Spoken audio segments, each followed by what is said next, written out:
नमस्कार, मी अमरराजे कदम, शिवसेना जिल्हा सहसंपर्क प्रमुख धाराशिव।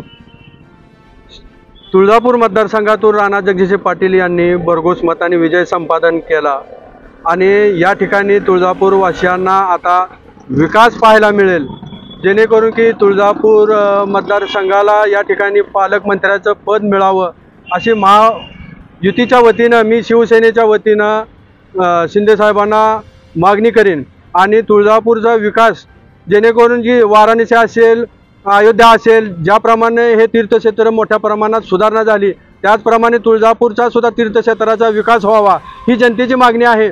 त्यामुळे जनतेने नारायणरावला भरघोस मताने निवडून दिलेला आहे।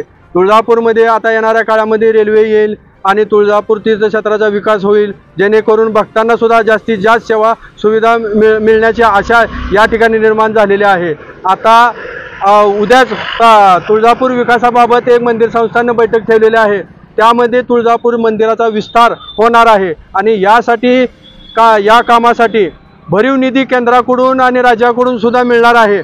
त्यामुळे मागच्या 2.5 वर्षाच्या काळामध्ये मनावासा तुळजापूर मतदारसंघावर पालकमंत्र्यांनी लक्ष दिलं नव्हतं, परंतु आता आम्हाला आशा आहे की या ठिकाणी राणा जगजितसिंह पाटील हेच जिल्ह्याचे पालकमंत्री व्हावेत आणि जिल्ह्यामध्ये शिवसेना पक्ष वाढीला असेल किंवा राष्ट्रवादी असेल किंवा भाजप असेल, सर्व पालकमंत्र्याची जबाबदारी राणादादा हे योग्य पद्धतीने पार पडतील अशी आम्हाला आशा आहे।